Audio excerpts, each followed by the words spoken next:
السلام علیکم ناظرین، کیسے ہیں آپ؟ اردو فیملی میں خوش آمدید۔ چلیے آج کی ویڈیو شروع کرتے ہیں۔ ایک آدمی بڑا کنجوس تھا۔ جب وہ اپنے بچوں کو روٹی دیتا تو اسے گھی کے بند ڈبے پر رگڑ دیتا۔ ایک دفعہ وہ شہر سے باہر گیا تو گھی کا ڈبہ الماری میں رکھ گیا۔ واپس آیا تو بچوں سے پوچھا، تم نے روٹی کیسے کھائی؟ بچوں نے کہا، الماری پر رگڑ کر۔ آدمی غصے سے بولا، ارے نالائکو، کبھی تو بغیر گھی کے کھا لیا کرو۔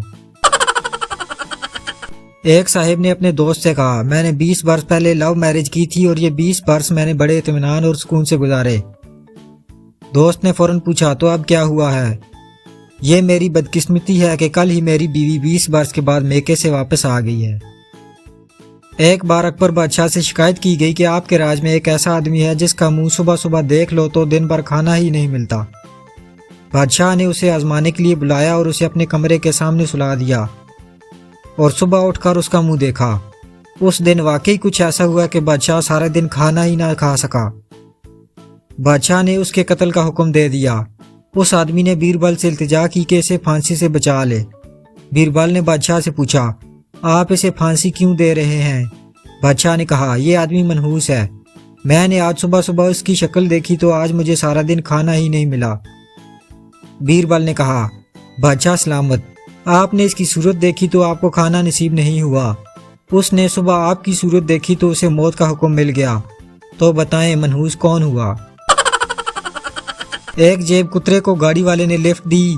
باتوں باتوں میں جب اسے پتا چلا کہ یہ جیب کترا ہے تو اس نے گھبرا کر گاڑی کا ایکسیڈنٹ کر دیا۔ پولیس والا آیا اور اس نے گاڑی اور لائسنس کا نمبر لے لیا۔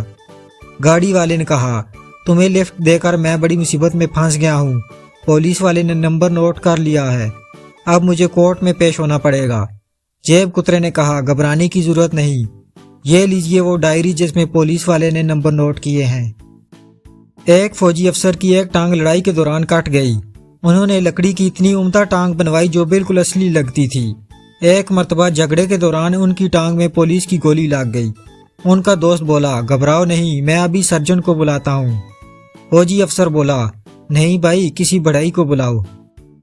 ایک راہگیر کو کسی گدھے نے 2 لتی ماری۔ راہگیر کو بہت غصہ آیا۔ اس نے بھی اپنی ٹانگ گدھے کے پیٹ پر زور سے ماری اور کہا، تو کیا سمجھتا ہے میں تجھ سے کم ہوں؟ ایک عورت گھر کے کام کاج میں مصروف تھی۔ اس کا چھوٹا بچہ دوسرے کمرے میں مسلسل روئے جا رہا تھا اور بڑا بچہ اس کے سامنے بسکٹ کھا رہا تھا۔ کافی دیر گزر گئی تو اس عورت نے چیخ کر کہا، ارے مننے، تمہارا بھائی کیوں رو رہا ہے؟ بڑے بچے نے وہیں سے جواب دیا، وہ بسکٹ کا پیکٹ مانگ رہا ہے، آپ کام کرتی رہیں، میں خالی کر کے دے دیتا ہوں۔ میڈیکل کالج کے پروفیسر نے لڑکوں سے کہا، یہ انسانی کھوپڑی ہے، بتاؤ یہ مرد کی ہے یا عورت کی؟ عورت کی۔ طالب علم نے کہا، شاباش، لیکن تم نے اتنی جلدی کیسے معلوم کر لیا کہ یہ عورت کی کھوپڑی ہے؟ جناب، اس کھوپڑی کے گھسے ہوئے جبڑے سے۔ ایک نوکر بھاگا بھاگا بیگم صاحبہ کے پاس آیا اور بولا، بیگم صاحبہ، اعلان ہوا ہے کہ جو کسی چیز میں ملاوٹ کرے گا اسے سخت سزا دی جائے گی۔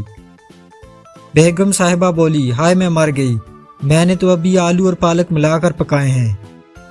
ایک آدمی اپنے دوست کو بتا رہا تھا کہ اس نے دنیا کا ہر شہر دیکھا ہوا ہے، ہر ملک گھوما ہے، دنیا کے ہر حصے میں قیام کیا ہے۔ ایک آدمی پاس ہی یہ سن رہا تھا۔ اس نے کہا، پھر تو آپ جغرافیہ بھی جانتے ہوں گے؟ دوسرے نے کہا، ہاں، میں وہاں پورا 1 ہفتہ رہا ہوں۔ ڈاکٹر بولا، میں مریض کی آنکھ دیکھ کر اس کا مرض بتا دیتا ہوں، دیکھو تمہاری بائیں آنکھ سے معلوم ہوتا ہے کہ تمہیں ٹی بی ہے۔ مریض بولا، جناب یہ آنکھ مصنوعی ہے۔ بیوی شوہر سے بولی، میں 5 منٹ کے لیے پڑوسن کے گھر جا رہی ہوں، 15 منٹ بعد چولہے سے دیگچی اتار لینا اور آدھے گھنٹے بعد مننے کو فیڈر سے دودھ پلا دینا۔ ماسٹر صاحب نے بچوں کو خاموشی کے فائدے بتائے اور پھر ان سے پوچھا، جو شخص مسلسل بولتا ہو اور کسی دوسرے کو بولنے کا موقع نہ دے اسے ہم کیا کہیں گے؟ پچھلے کونے سے آواز آئی، ماسٹر صاحب۔ ویڈیو اچھی لگی ہے تو ویڈیو کو لائک کیجئے، چینل کو سبسکرائب کیجئے اور کمنٹ باکس میں اپنی قیمتی رائے سے ضرور آگاہ کیجئے۔ ملتے ہیں پھر کسی ویڈیو میں، اللہ حافظ۔